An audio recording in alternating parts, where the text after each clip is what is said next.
Bismillahirrahmanirrahim. Assalamualaikum warahmatullahi wabarakatuh.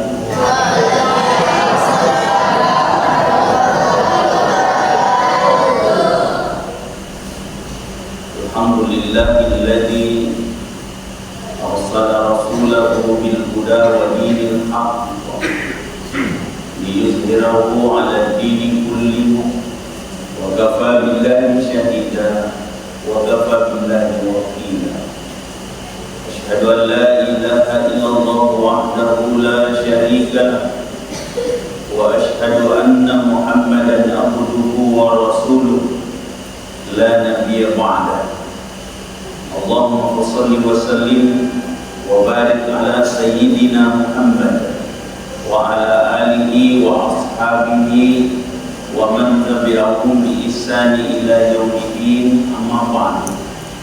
Rabbi shrah li sadri wa yassir li amri wa hlul 'uqdatam min lisani yafqahu qawli. Alhamdulillah, di malam hari ini bersyukur mahbudi saya kuasa Allah Ta'ala nasabah hasinah dan niat hasinah kepada kehadiran bilalana anramul ladhi si mata akat kamilogi sapa iriuran nunakung Allah Ta'ala dan kepada salam alilinu salam alaihi mati insyaallah. Salawat dan niyam wa salam ala sayyidina Nabi Muhammad Rasulullah sallallahu alaihi wasallam. Nabi uswatun hasanah rahmatan lil alamin minaz zulumati ila nur. Jamaah maghrib insyaallah dimuliakan Allah Subhanahu wa taala. Alhamdulillah, kesempatan ini kita pergunakan waktu kita bagaimana kita berupaya mendekatkan diri kepada Allah dengan segala upaya, mengambil air wudhu, kemudian kita bergegas masuk di dalam masjid, salat sunnah 2 rakaat qabliyah masjid. Tak lain tak bukan tujuannya adalah bagaimana kita berupaya menyambung diri kita dengan Allah yang Maha Pencipta, sehingga kehidupan kita insyaAllah tertuntun dan terbimbing di jalan ihdinas siratal mustaqim insyaAllah. Jamaah maghrib insyaAllah dimuliakan Allah Subhanahu wa ta'ala, khusus para santri pondok pesantren Tasbih Baitul Quran dan jemaah safari. Maka ega abdullah di dalamnya agama kita para dulu paham madece nasabah ia kemudian dipahasi dia agak dan digau istilahnya macam cinde curi, tapi nya cocok ipale cocok de pale de yana orang baik pokok agama tak ada penjelasan kita mayuridillah khairan yufaqihu fi din. Siapa orang yang mau dijadikan orang baik, dibimbing dan jalan terbaik, maka harus paham agama. Jamaah maghrib insyaallah dimuliakan Allah. Makanya bilalana abu tak bilalana yawadi. Wadi pakai kepakutan magi jerona perintah ni Allah Ta'ala si dia perintah, maka kona larang ni Allah Ta'ala si dia larangan. Jamaah maghrib dimuliakan Allah. Ia punya muka isiade igana kaidah bilalana ajaran agama. Magi na perintah ni Allah Ta'ala si dia agama nasabak ni lora tiba-tiba. Saya ulangi kalimatnya. Kenapa Allah memerintahkan sebuah perintah dalam kehidupan umat manusia melalui tuntunan agama? Karena Allah menginginkan kita semua beruntung. Dan kenapa Allah memberi larangan atau mengatur sebuah larangan dalam kehidupan manusia, supaya manusia itu selamat di dunia, selamat di akhirat, jauh dari azab api neraka. Itu jamaah maghrib insyaallah dimuliakan Allah anak-anak semua. Jadi makanya ya pemilu kita dari mana? Ada tidak mau celaka di sini? Tidak ada. Supaya kita tidak celaka, maka kita harus apa? Menjalankan perintah Allah dan berupaya menjauhi larangan-larangan Allah. Olehnya itu, apa mau dipahami? Ia Allah Ta'ala nasuruh imagama fa'akim wajahaka lidini hanifah. Allah memerintahkan kita mengarahkan segala kehidupan kita untuk agama. Allah menginginkan apa? Allah menginginkan kita bagaimana hidup kita teratur, lurus, ya, teratur dan lurus. Jadi itu kumagami tauhid, ya, kumagami tauhid. Berarti kehidupannya itu lurus dan kehidupannya itu benar. Itu kalau agama, kehidupannya teratur. Ya, ia tu ampai ke kumagadai kalimatna. Tauhid, kanya-kanya yang gani tu magadai tauhid. Ni kata ya nak kedayan mag-aaral pa kalimana na kada magama tauhid ya pumakada ito ay magama tauhid aga kir-kir otak ya magdalay otak na pumakada ito magama itu berarti otak tak iro tauhid au kanja iro tauhid au malampu iro tauhid au teratur iro tauhid dalam kehidupannya pasti lurus dalam kehidupannya pumakada ito magama. Tapi angkat tu kalimat maka lalu yang kalimat tapi ia motor dia tak tambah engkau tambahan magama bawang coba kira ada tu kalimat kota para santri tahu tidak bahasa ini kumakadai magama bawang tahu tidak tahu yang kumakadai kau tahu magama bawang kita kota atau itu dia tahu mana nak kena ia tahu dia nama lembu tahu dia nama kanja simpan walaupun dalam kehidupannya angka perintah dan tiga tetapi dia sesuai si bawa aturan kehidupan aturan agama sehingga maka dia tahu agama bawah ini ya bentuk maka dia tahu agama yang tahu mesti makan dia penilaian tapi maka dia tahu agama bawah ini pasti maka dalam penilaian. Ini anak-anakku sekalian santri. Inilah salah satu tujuan kenapa Anda dipondokkan. Untuk apa? Supaya Anda dituntun di agama. Ya. Tapi yang namanya agama dilakukan tuntunannya apa? Mulai dari bangun tidur sampai tidur kembali semua punya aturan. Semua punya aturan. Nah inilah jadi penyakit manusia banyak. Hidup tidak mau diatur. Ya. Mau hidup mau-maunya, mau mengatur dirinya menurut selera hati. Ya. Saya tanya, apa bandingannya anak-anakku sekalian?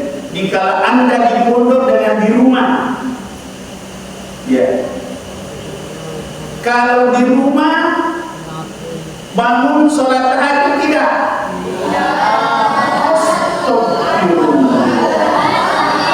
Ya bangun sebagian,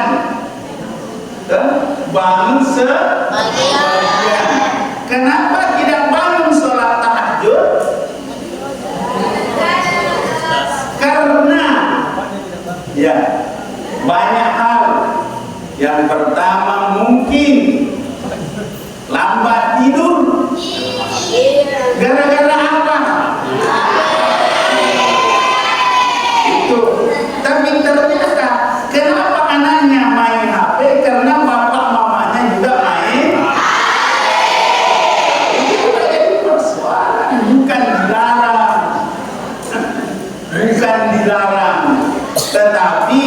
jangan itu menjadi sebab ibadah itu terganggu. Ya, padahal di pesantren baru bunyi alarm terlempar bangun. Ini tidak ada lagi bangun, tidak ada kasih begitu, tapi bisa bangun di rumah, ditarik kakinya, ditarik tangannya, bangun. Bagaimana gayanya? Gaya kucing. Bagaimana gaya kucing?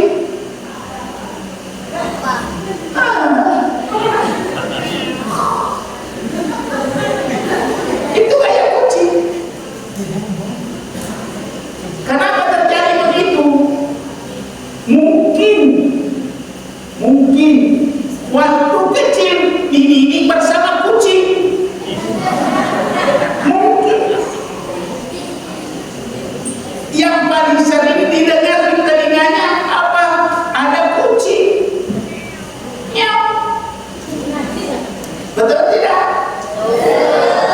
Akhirnya banyak pakai gaya kucing. Itu. Ya. Itu satu gaya. Bagaimana gaya kucing hidup? Salah satunya kalau tidur susah. Ya. Gaya kedua kucing. Apa gaya keduanya kucing? Gaya keduanya kucing itu kalau ada tuannya akhlaknya baik. Kalau ada bapak mamanya bagus sifatnya. Tapi kalau tidak ada bapak mamanya bongkar lemari. Betul tidak?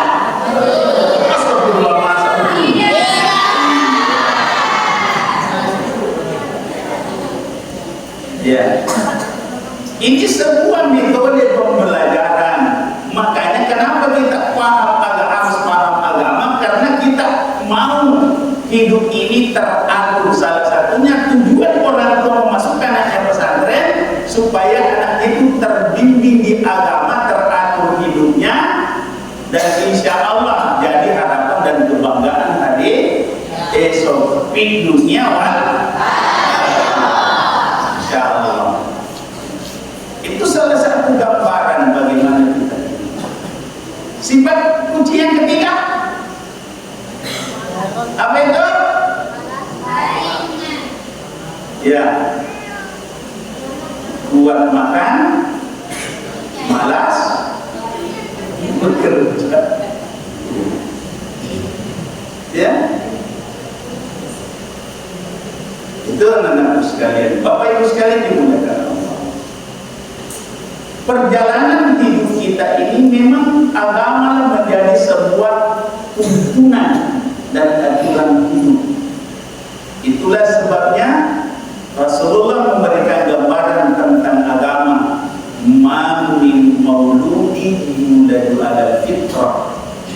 Anak itu lahir dalam keadaan suci,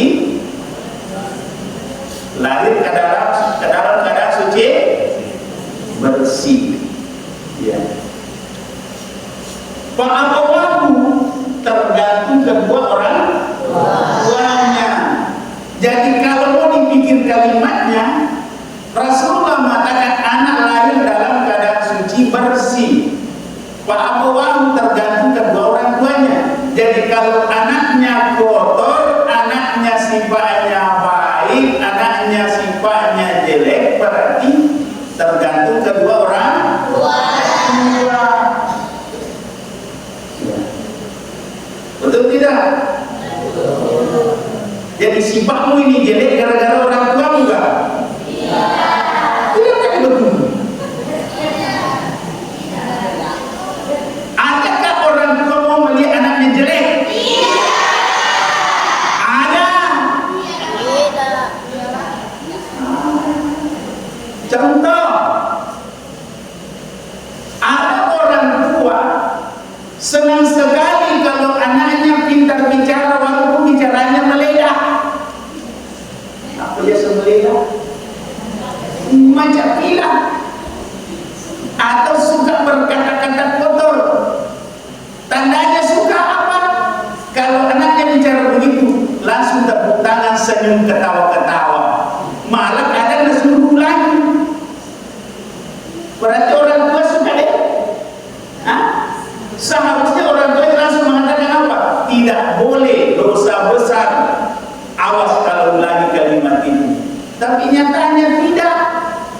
terkadang kalau datang tantenya bilang mau pendengar bicaranya kemana kata. Aku bilang tadi kan, udah bilang ini, baru ketawa semua. Jadi secara psikologi apa? Berarti orang tua dengan paman tantenya semua bersepakat anak ini jelek mulutnya, jelek bicaranya. Kenapa? Bersepakat suruh ulangi dan bersepakat ketawa sama-sama. Malah dijadikan TikTok, baru diviralkan. Bagaimana kira-kira? Berarti orang tua ini suka anaknya kalau kalimat-kalimatnya, ucapan-ucapannya tidak benar. Betul tidak? Nah itu yang paling seru kalau kalimat-kalimat begitu muncul dari anak-anak. Kalimat-kalimat yang tidak baik. Justru malah yang banyak kuliah yang kalimat-kalimat baik dari anak-anak itu yang itu boneka yang bisa bicara.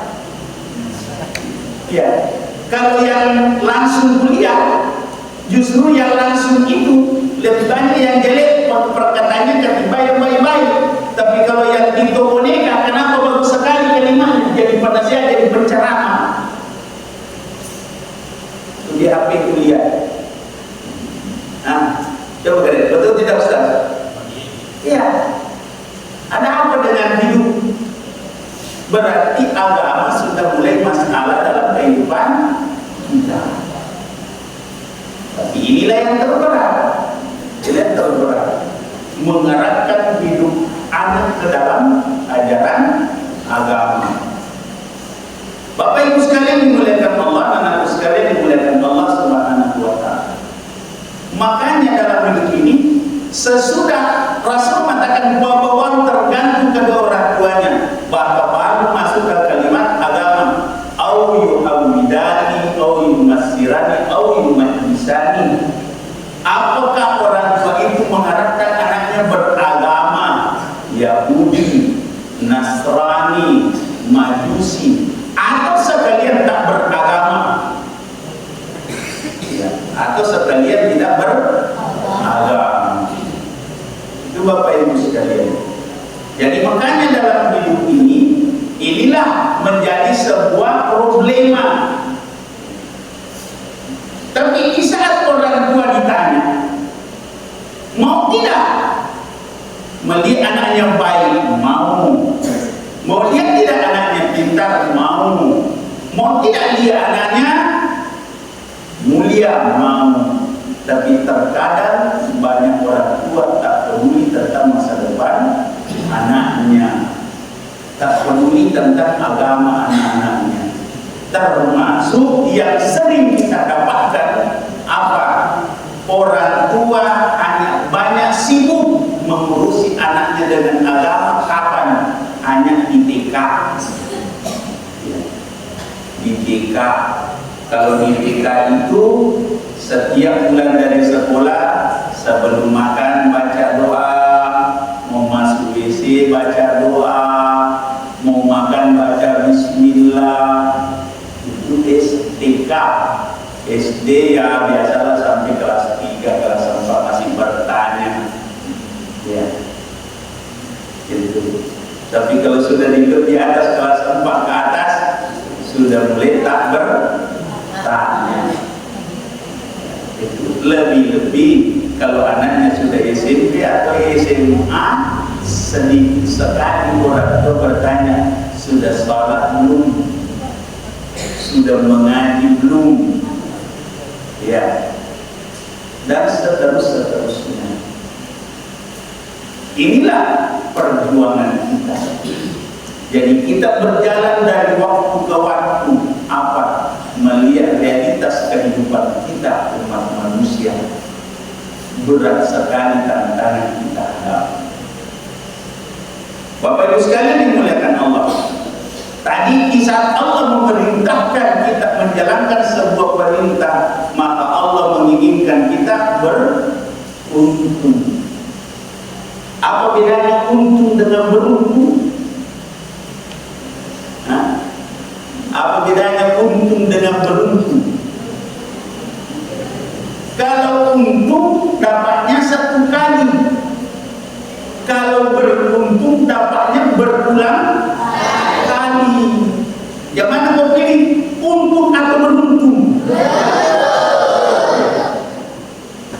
Gitu ya. Jadi makanya untung itu kadang hanya sekali, tapi kalau beruntung berulang kali. Jadi olehnya itu Allah memerintah kita. Salah satunya setiap perintahnya ada kalimat belakangnya la'allakum tuflihun, semoga kalian semua beruntung.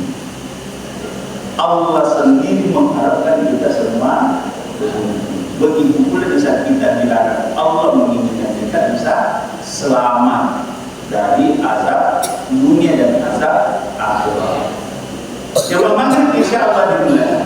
Yang kedua, kenapa Allah perintahkan kita beribadah? Kenapa Allah memerintahkan kita beribadah?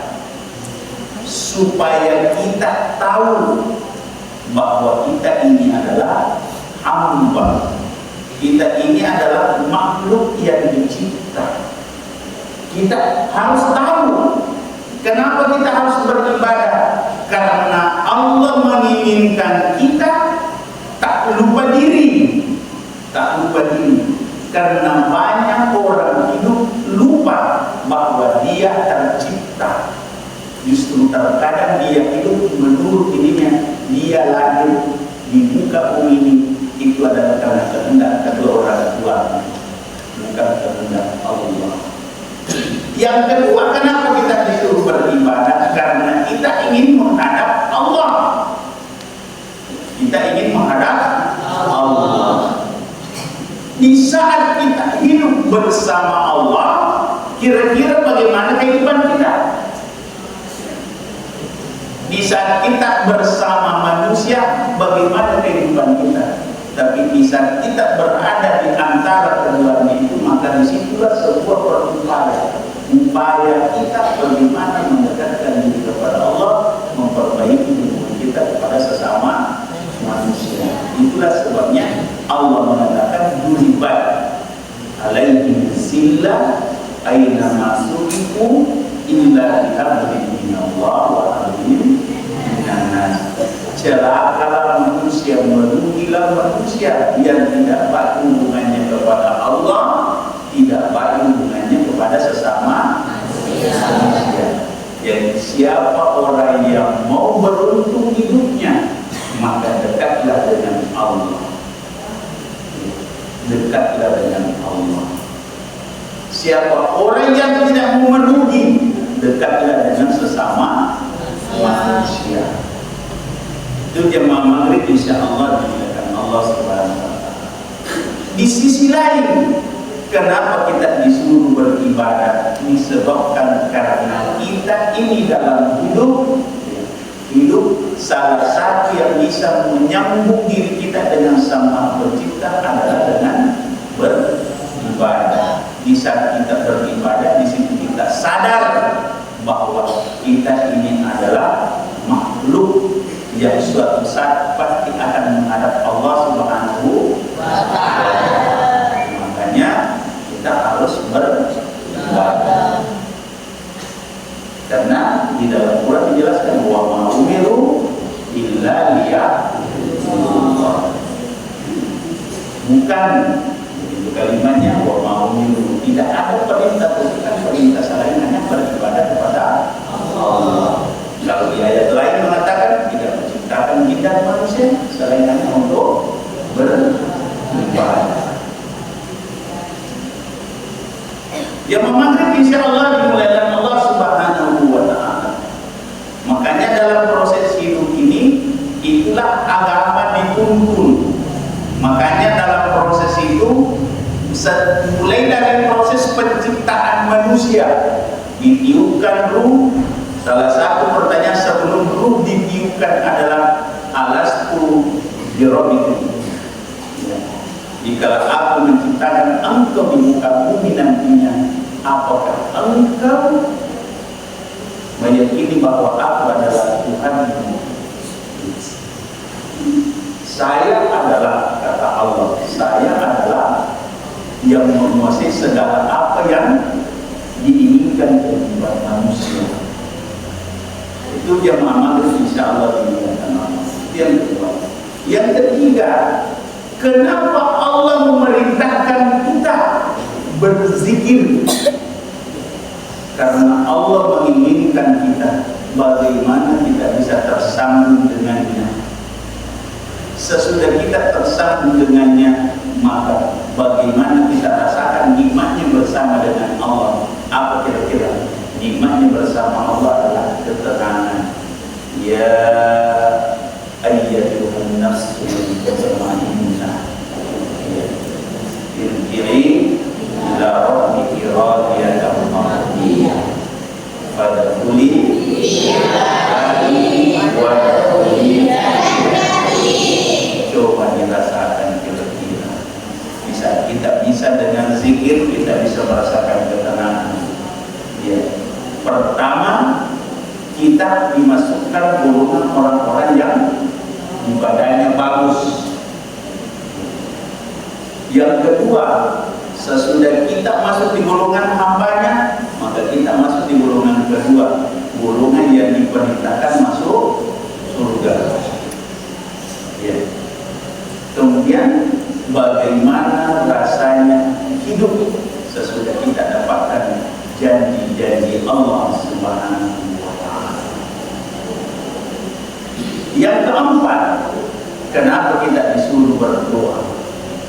Karena kita harus sadar bahwa kita terlalu banyak keinginan dan kemauan, dan kita tahu kita tak sanggup memenuhi semua apa yang kita inginkan.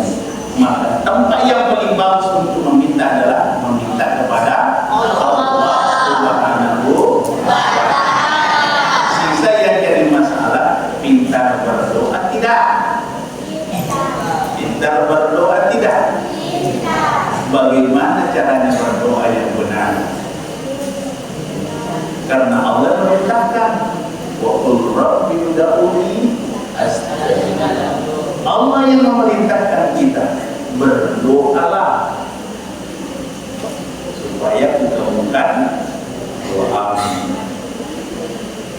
Wa idza sa'alaka ibadi anni fa inni qarib ujibu da'wata da'i idza da'an falyastajibu li wa yu'minu bi la'allahum yarshudun.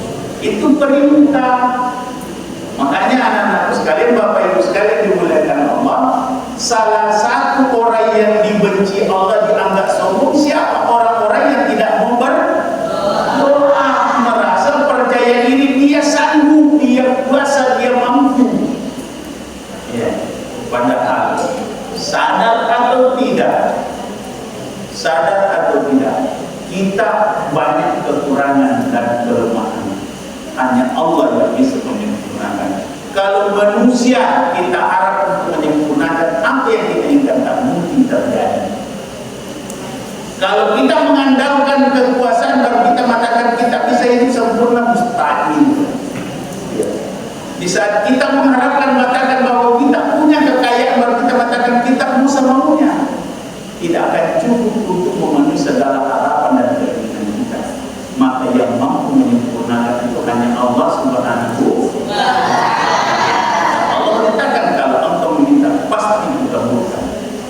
Sisa sekarang bagaimana kita meyakinkan diri kita, bagaimana supaya kita berdoa di hadapan Allah Subhanahu wa Ta'ala sehingga setiap harapan dan doa kita diterima oleh Allah Subhanahu wa Ta'ala. Jamaah maghrib insyaallah dimuliakan Allah Subhanahu wa Ta'ala. Semua alur ini banyak. Kenapa kita disuruh beristighfar, kenapa kita disuruh berzakat, kenapa kita disuruh berhaji, kenapa kita disuruh bersedekah, kenapa kita disuruh berinfak. Semua itu perlu kita tahu dan perlu kita pahami, sehingga setiap apa yang diperintahkan Allah tidak ada yang memberatkan hidup kita. Kayak kami gemakubai nak buat tadi ikut perintah magai nasabak di narasakan manfaat dari setiap amalan yang terkadang amalan itu dijadikan sebab penghalang segala kesuksesan hidupnya. Bapak Ibu sekalian, tapi di saat kita sadar bahwa salat itulah, zakat itu, sedekah itu, zikir itu, doa itu menjadi sebab penyempurna dari setiap harapan-harapan hidup kita. Itulah sebabnya kita disuruh memahami agama dengan baik. Jemaah maghrib insyaallah dimulakan Allah Subhanahu wa taala. Kemudian di saat kita sudah menjalankan perintah Allah, kita sudah berupaya secara maksimal, maka apalagi yang harus kita hadirkan pada diri kita? Sisa mukhlisina lahu-din, ikhlaslah, ikhlaslah. Apa yang engkau lakukan itu, bagaimana caranya supaya setiap amalan itu insya Allah tidak menjadi beban, tetapi amalan itu menjadi sebuah keharusan yang kita harus lakukan dan menjadi sebuah kebutuhan dalam hidup kita. Ya. Saya tanya kalian semua, Bapak Ibu, anak-anakku semua, kalau kita butuh sesuatu, ya, beratkah pekerjaan dikerja? Kalau kita membutuhkan sesuatu, beratkah kita menjalankan perintah? Contoh, kita mau beli apa? Mau beli HP, ya? Apabila bapak boleh saya belikan, tapi dengan catatan rajin mencuci, ya, rajin bantu cuci mobil, ya, rajin bantu cuci piring. Nah, pertanyaannya, berat tidak dijalankan itu? Tidak. Kenapa tidak? Karena ada yang dibutuhkan. Apa dibutuhkan? Mau beli? Nah, pertanyaan kedua, kita kan semua masuk surga, betul tidak? Ada yang mau coba-coba masuk neraka? Kenapa tidak mau? Pernah merasa? Kenapa tahu? Karena Tuhan yang bilang. Nabi yang menjelaskan bahwa orang yang masuk neraka pasti dibakar. Yang namanya dibakar pasti panas. Bagaimana panasnya di neraka? Pokoknya panas. Ya. Yang terkecil, yang paling dingin di neraka yang mana? Yang paling dingin di neraka itu apinya kalau diinjak mendidih otak. Itu yang paling dingin. Bagaimana yang paling panas? Yang paling panas itu 50 tahun sebelum sampai di apinya sudah terbakar. Mau coba-coba? Iya. Ya. Jadi kalau ada yang mau coba-coba, berarti apa tanda-tandanya? Yang mau coba-coba masuk neraka, mencoba-coba tidak salat, ya? Mencoba-coba berbohong, ya? Mencoba-coba ambil bukan miliknya. Itu berarti orang itu mau coba-coba masuk. Suka cerita kejelekan orang, ya. Gimana? Ya, termasuk orang-orang sombong, angkuh, kikir, ya, itu ya. Belum yang masuk kategori dosa besar, musyrik, munafik, kafir, ya, fasik. Itu semua ciri-ciri penghuni. Nah, pertanyaannya, tidak ada yang mau coba-coba masuk neraka? Berarti semua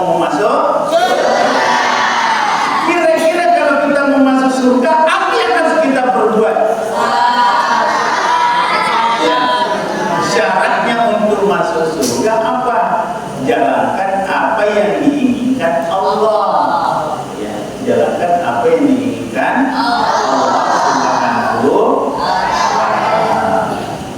Kenapa mau masuk surga? Hah? Kenapa mau masuk surga? Karena enak. Enak kenapa? Enaknya masuk neraka, apa yang mau dimakan itu langsung ada di depan. Itu pantas sama orang bermimpi ingin masuk surga, karena bayangannya nikmatnya luar biasa, lebih nikmat daripada dunia beserta isinya. Kalau ada orang yang memiliki harta dunia beserta isinya, bagaimana kira-kira hidupnya di dunia? Ya, janganlah kuasai dunia. Punya uang 1 miliar, kira-kira bagaimana? Ya, enak. Iya, enak kalau tidak ada utang. Enak kalau yang membeli ya sedikit. Tapi kalau 1 miliar uangnya baru yang mau belanja 2 miliar, menderita juga. Itu ya.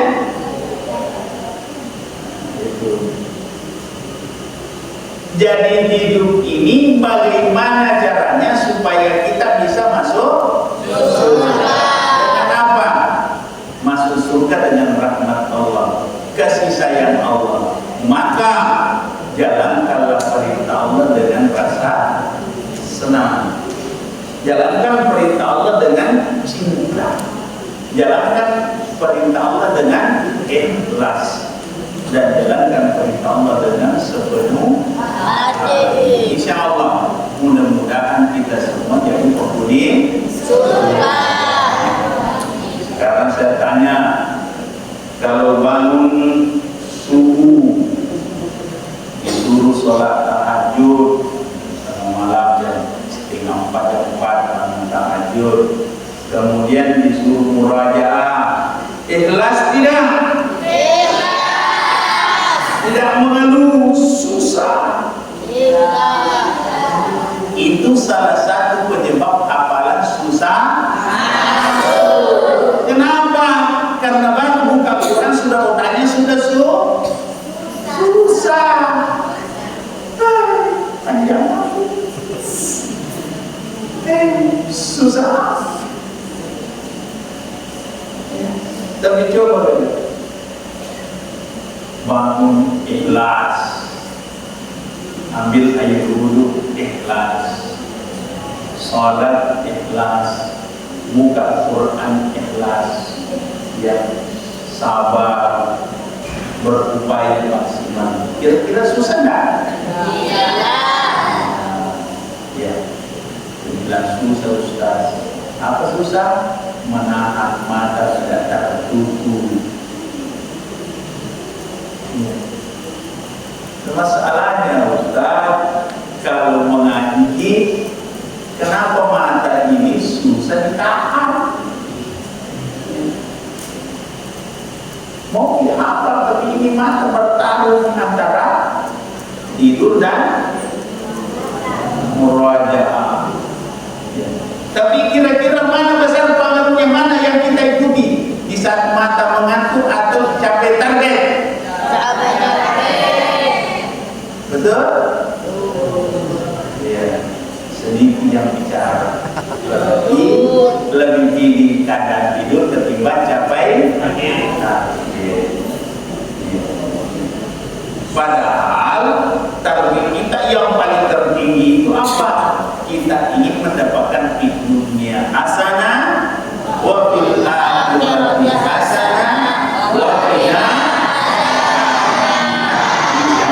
Mudah-mudahan doa kita semua diijabah, kita menjadi anak saleh salehah, kita menjadi orang tua yang baik, semua membimbing anak-anak kita di jalan yang siratal mustaqim, dibimbing di agama, sehingga insya Allah itulah yang menjadi harapan dan perjalanan kita di dunia wal akhirah insya Allah. Amin. Semoga Allah membimbing kita semua, menuntun kita semua, dan menata hidup kita ini menurut ajaran Allah dan Rasulnya. Lebih dan kurangnya